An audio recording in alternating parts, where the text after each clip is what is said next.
Clemson is not only one of the best college football programs in the nation, they also produce a lot of NFL stars. That's proven with multiple Clemson alumni appearing on a list of the top franchise players in the NFL.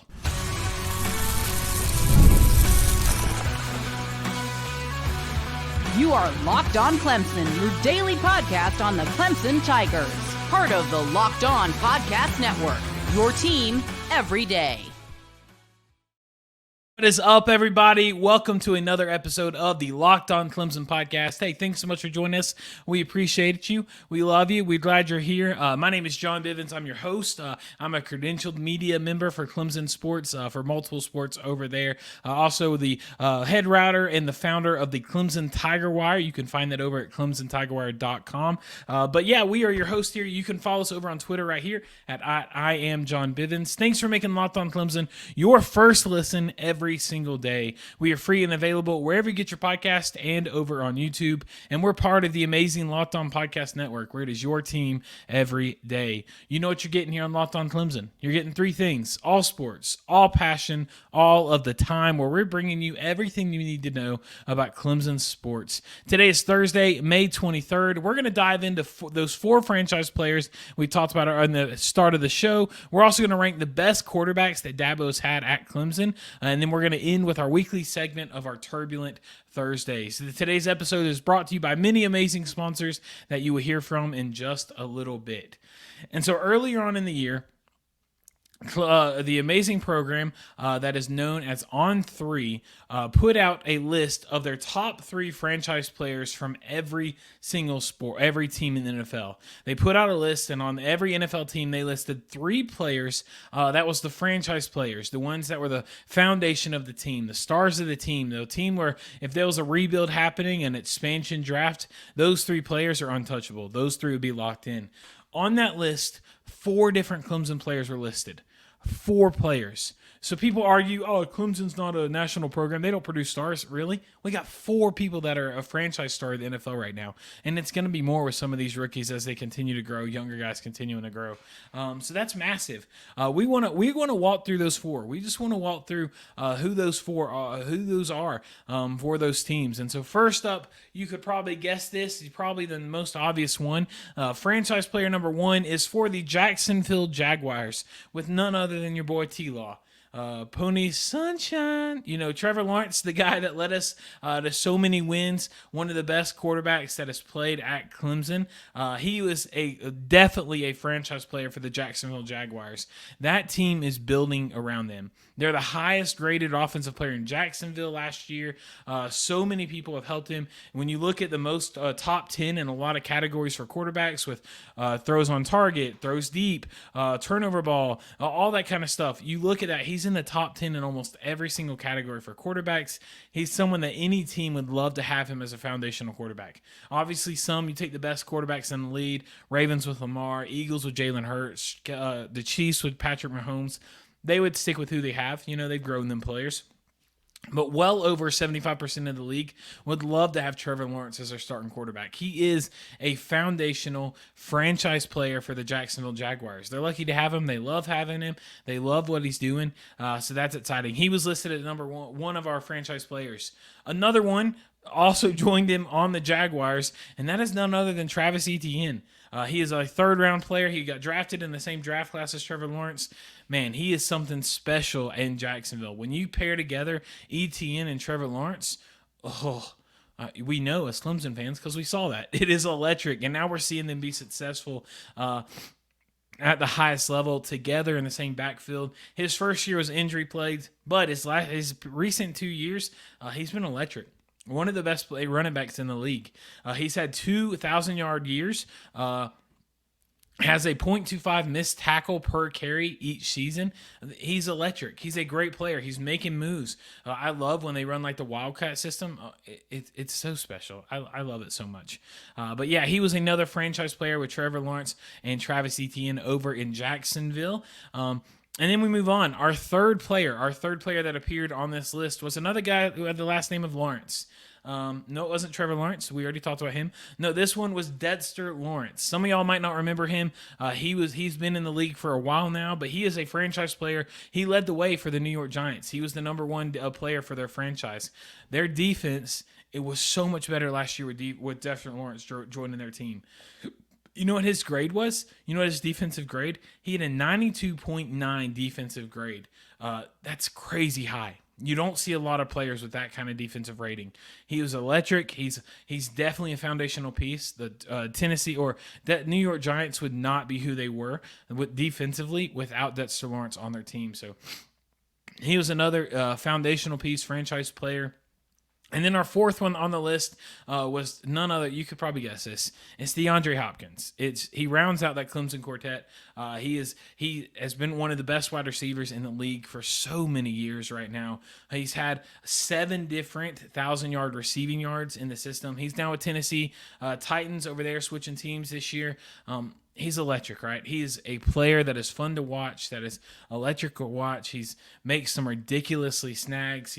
His ability is like wild. I don't understand how he does it. There's been different videos come around of just how electric he is, of his grabs that he makes, of his athleticism.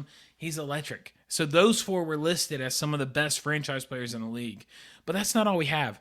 There's so many more that could have been listed. I mean, T. Higgins with the Bengals. You can't tell me T. Higgins isn't on that list. He missed the cut barely. He should be on there. It doesn't help that he has one of the best wide receivers in the league as his teammate with Jamar Chase, who made the list. So that one hurts. I still think they might trade him. I think there's a long offseason yet before NFL starts. I think he could be trained. He was franchise tagged, but he hasn't signed it yet. So we'll see what happens. Another cornerback, A.J. Terrell, also played for a little bit with Trevor Lawrence. But that cornerback over there with the Falcons, he's electric. He's a force to be reckoned with. Definitely up there for sure. You got Mike Williams, who changed teams this year, but Mike Williams should have made the list as a wide receiver. When he's on, he was on a team with Keenan Allen his whole career so far, and yet he was still one of the best wide receivers, top half of wide receivers in the league. Imagine him without Keenan Allen on his team. Electric. So good. Mike Williams should have been on that list. Deshaun Watson, I know NFL, we don't really claim him based on some of the very, very, very, very, very, very, very, very poor decisions he made. Coming out to be not a great person. You can't argue that. Whether or not he did it, whether or not he still put himself in that situation. That's a different episode, different hot take. But anyway, Deshaun Watson, if he didn't go through that trouble, I think he would be on this list with the Texans still because he was having an electric year. You've got so many players on this list. You also got the freshmen or the rookies this year. And Jeremiah Trotter, probably going to be on this list in the next couple years, right?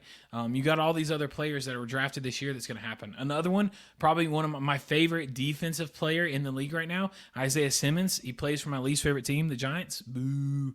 But he should have been on the list as an electric linebacker, safety, hybrid position player. Guys, you can't. Clemson is stout. They are stout with talent in the NFL. They have so many great alumni, so many great players. One of the top 10 NFL producing teams in the league or in the nation. So yeah, that's exciting. We love seeing those names represented. They're representing as well. These Clemson alums, they're being successful at the highest level, which is what we want. We want them to keep making impact, to keep doing well, keep putting out. So loving to see into that, and we celebrate that, right? We love to see that. We've named a couple of different quarterbacks on that list where we just talked about. Now, in just a minute, we're going to go through. Dabo Swinney has had some amazing talent on his teams throughout his tenure at Clemson. So we're going to go through, give our top 10 quarterbacks when it comes to Dabo Swinney's era. We'll talk about that and more in just a moment. One sponsor for today is Yahoo Finance. Wouldn't it be great if you could see all of your investment and retirement accounts in one place? With Yahoo Finance, you can consolidate your views from multiple accounts into one hub and the expert analysis you need to attend to your entire portfolio with confidence. My wife and I have a baby on the way, and that means it's time to get even more serious about our financial future. And with Yahoo Finance, it's an amazing resource for us to help prepare for the future, both investments and retirement. For more than than 25 years, Yahoo Finance has been the brand behind every great investor. Whether you're a seasoned investor or just looking for an extra guidance, Yahoo Finance gives you all the tools and data you need in one place. With a community of over 90 million users each month, their real strength is helping you find your way to financial success. For comprehensive financial news and analysis, visit the brand behind every great investor, Yahoo Finance, the number one financial destination. YahooFinance.com. That is YahooFinance.com. Welcome back to the Locked On Clemson podcast. So those are NFL players standing out, doing great. Now let's go through. Let's go through a little bit more detail. Dabo Swinney, as you can say so much things about him. You can say he loves to talk, right? In his interviews, he's talking. You watch the spring game, you see him playing electric. You see him out there being electric with who he is. He talked more than the announcers at the spring game this past year. ACC PM, when he was on that recently, he had a lot to say. You can say he likes to talk. You can say he doesn't like the transfer portal. Big topic right now. You can say so many things. One thing you can't say is you can't say he doesn't know how to bring in talent. You can't say that Dabo doesn't know how to bring forth talent, to bring talent to Clemson University. And one area that proves that, some people say wide receivers, valid. Some people say defensive line, valid. Some people say running backs, valid. Some people say secondary, valid. You could say all of them. Today, we want to focus on quarterbacks. He has seen some amazingly talented quarterbacks come through in his era at Clemson. And so what we're going to do is today we just want to go through and we want to give the top 10 quarterbacks of Dabo's era. Some of these you might disagree with, some you might replace with, but these are our lists. Some of these might be a little biased. I'll go ahead and let you know that. But we're going to go through those now. Number 10, the 10th best player on this list in our opinions is Dabo Swinney's first quarterback, with none other than Colin Harper. Colin Harper was the quarterback for Dabo Swinney's first win. He was the quarterback for Dabo Swinney's first season as the interim and helped him get the permanent head coach job for that successful season in 2008. He played a great year. He was talented, but nothing to write home about. I think he's on this list. He's got to be here because he helped Dabo get his first win. So we'd put Colin Harper at number 10. Number 9 would be Cole Stout. Some of you are like, Cole Stout. Cole Stout. Who is that? Well, Cole Stout was the backup for Taj Boyd. You're like, really? You got a backup? Don't worry. He's not the only backup on this list. But Cole Stout was an electric fan. They weren't the biggest fan of him. I remember when Deshaun Watson got hurt and he had to go down, Cole Stout came in, didn't play too hot. Fans didn't like him at all. But he's a great player. I love him. He was loyal. He stayed at Clemson as a backup.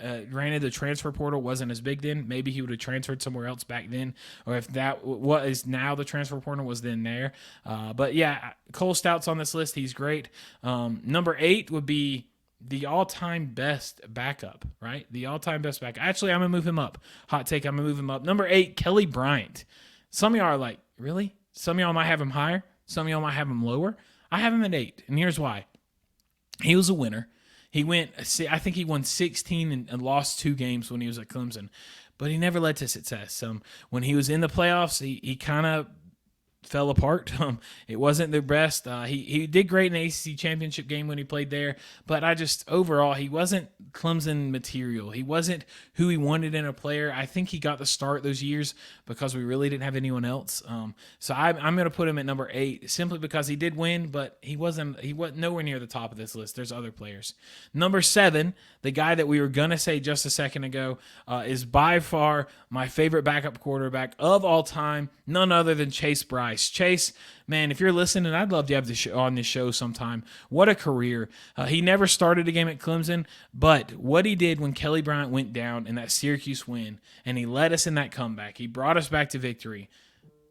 That's a moment in history. That's something that will never, ever be defeated. That is something that will live forever in Clemson history and Clemson, the history of the team and key moments from our team time as a football program. Chase Bryce was amazing. He left Clemson, went to App State, then he went to Duke. Fair, he was looking for, or he went to Duke, then App State, but I get it. But whatever, I love him. I love him. He's up there. He's talented. He had some neck injuries, or he had some injuries that he fought against, but overall, great player. Loved him. He's exciting to watch. Super fun. Number 6, this one is on the list. We have him in the middle of the list for one reason. His time's not over. He could be really good. He could keep dropping backwards. We got Cade Klubnik at 6. Some of y'all are like, what he has right now has not been better than people have above him. Kelly Bryant had a better success than Cade Klubnik so far. I agree with you. But when you look at the talent, when you look at who he is, his intelligence, his character, how he fits Clemson in relationship with the coaches, Cade Klubnik checks all those boxes. I think he's going to be better. I think he's going to move up. I think this year is going to be a year he's going to be the Cade that we expected, but there's a chance he's worse than that. So that's why we have him at 6. Number 5 is a guy that I wish he'd have been better. He didn't turn out how he was expected, but DJU. We got DJU at 5 simply because he was a good quarterback. He's still a great guy. When you hear him in interviews, he doesn't say anything negative. His dad had a little bit of negativity towards Clemson, but overall, he's been positive. He holds high regards to coaching staff, so he's been out there. He's a great guy, and he's a good player. He showed last year who he could be at Oregon State. We'll see this year in Tallahassee if he can continue being that guy, but we got DJ at 5. Number 4 is none other than probably he maybe should be one spot higher. We're gonna put Taj Boyd at 4. I love watching Todd. He was Taj. I loved watching him. He was electric. He is one of the most prolific passers in the history of the ACC. That is a quote from the Clemson Insider. He said he finished his career as one of the most prolific passers in the history of the ACC.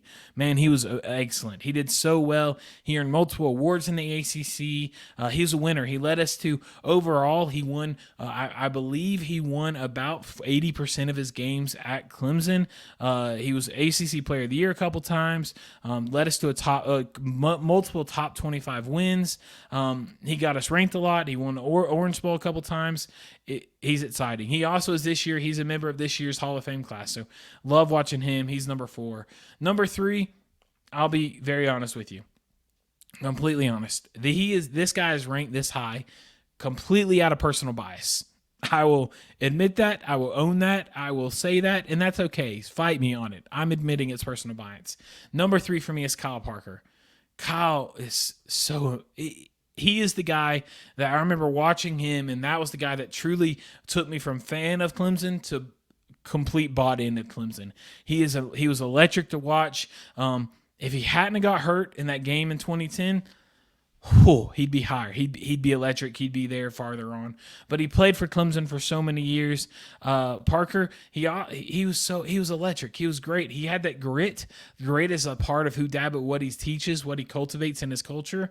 You want to talk about grit? He played an entire season with multiple broken ribs and still did really well. Still did really, really well. It's time to watch. Kyle Parker, again, I love him. Some of y'all might not know this. Kyle, after his football career, went on to play minor league baseball, and he played for a local team. He played for the Asheville Tourist, and so I have a Asheville Tourist hat autographed by Kyle Parker and his teammate Russell Wilson, the quarterback for is he the Steelers now. But I got an autograph for both of them on an Asheville Tourist hat when they both played for them in minor league baseball. So fun. That's a pretty fun fact. But yeah, Kyle Parker, he is number 3. If you want to rank him lower than that, I'll give it to you. He's got to be top 7 for sure, but I got him at 3. Number 2 is, most people have this guy at number 2, but he can switch to number 1. I got Trevor Lawrence at number 2. The reason I have him there is simply because, yes, he had the wins. I feel like the number 1 player, who you can already probably guess, I feel like he started with less than what Trevor Lawrence started with. They both have one national championship, but it feels like the state of the program when Trevor Lawrence took over was higher and getting higher players, higher recruits, higher prospects than when the player at number 1 took over. So that's why I have Trevor Lawrence at number 2. Either way, one of the best quarterbacks to ever go through Clemson. He could be the most talented when it comes down to just positional talent. He went in as the highest rated prospect in NFL ever as quarterback behind Andrew Luck. He's super talented. There's no arguing. Him and the number 1 player interchangeable. And then we have none other than number 1 as Deshaun Watson. DW4, electric.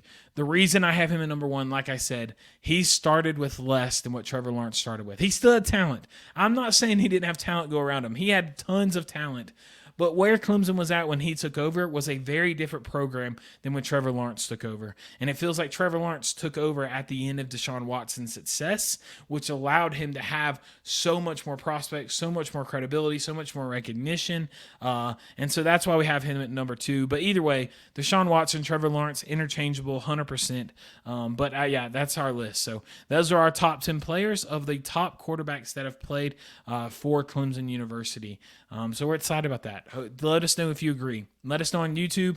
Drop a comment. Let us know how you feel about those. If you agree with us, if you disagree with us, hit us up on Twitter at I am John Bivens. That you can hit us up over there. Send us a message over there saying if you agree. But that's our top 10 quarterbacks.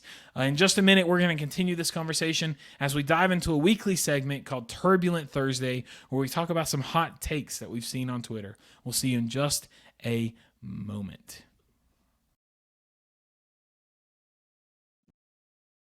Guess what, guys? It's winner take all time in the NBA and NHL, and FanDuel is giving you a shot to bring home a big win of your own. Guess what? The NBA playoffs are here. Anthony Edwards is absolutely killing it. And plus, if you're into the NHL, we got some slap shots you can bet on. The Carolina Hurricanes are in the second round right now, so I need you to go to that bad boy and check it out, because here's what new customers can get. $150. Yes, you heard that correctly. $150 in bonus bets with any winning $5 bet. Let me repeat that. $150 in bonus bets with any winning $5 bet. And I'm telling you, you can bet on anything from the spreads, the money lines, player props, and much, much more. I'm telling you, $150, oh my God, you can win some money. All you got to do is pay attention and go to FanDuel.com/locked-on. The website is FanDuel.com/locked-on, LOCKEDON, and make every playoff shot count. FanDuel is America's number one sportsbook.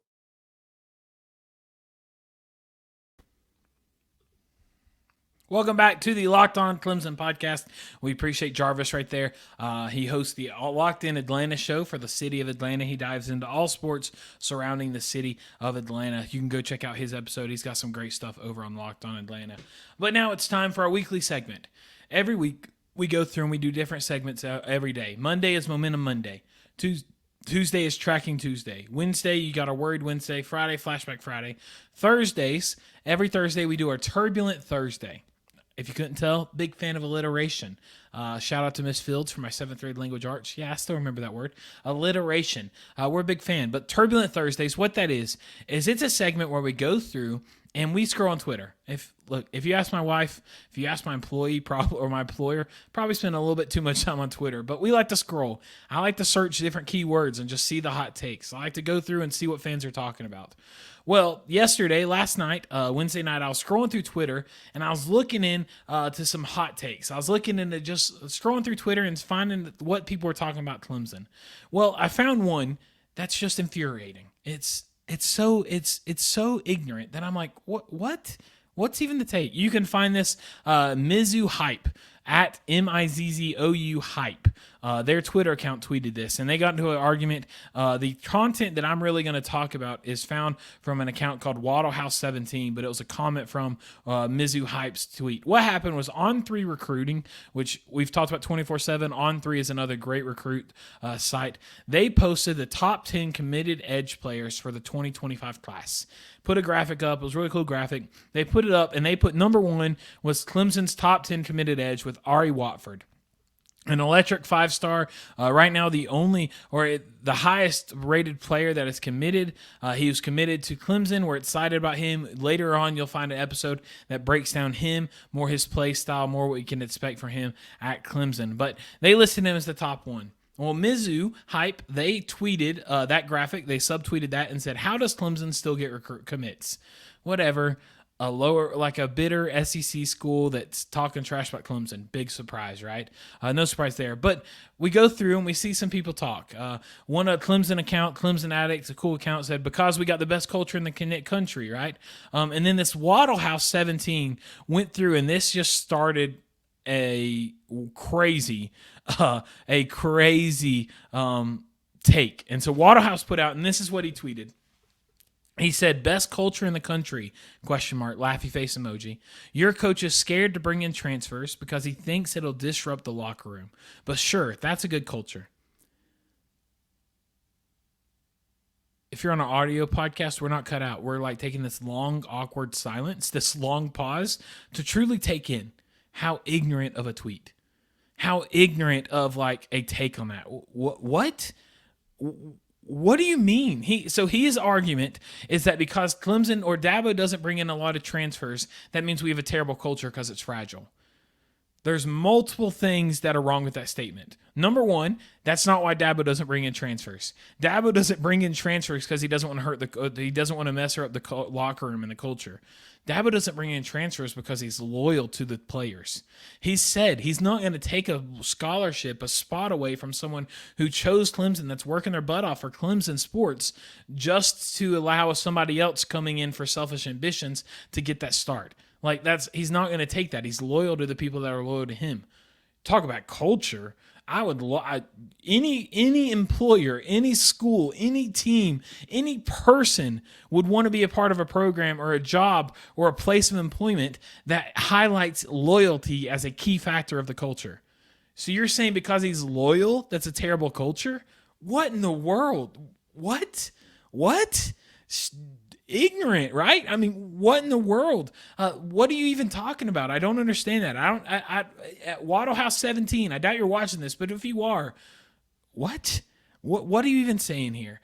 So it goes through, Clemson Addict tweeted back, talked about all the good things about Clemson, graduation rate, players, parents, recruits, happy about it, bragging about Dabo, talking about how he is most decorative active coach in the sport, all this. Yes, great culture.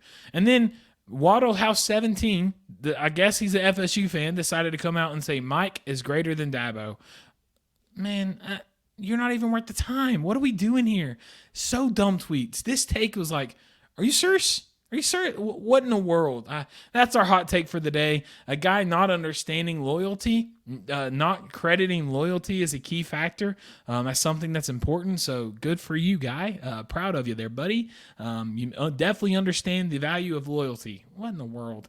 But anyway, I guess that's the nature of college football. I guess that's where college football stands, where loyalty is really something of the past with the transfer portal, with NIL, all that kind of stuff. But anyway, that is our hot take of the day. And with all that being said, that is going to wrap up this episode of the Locked On Clemson podcast. Tomorrow's episode, we will give our thoughts on Clemson's baseball game today. They are playing at 11 o'clock today. If you're watching this after Clemson, hey, hopefully we won. Fingers crossed. But if you're watching before, they play today at 11 o'clock.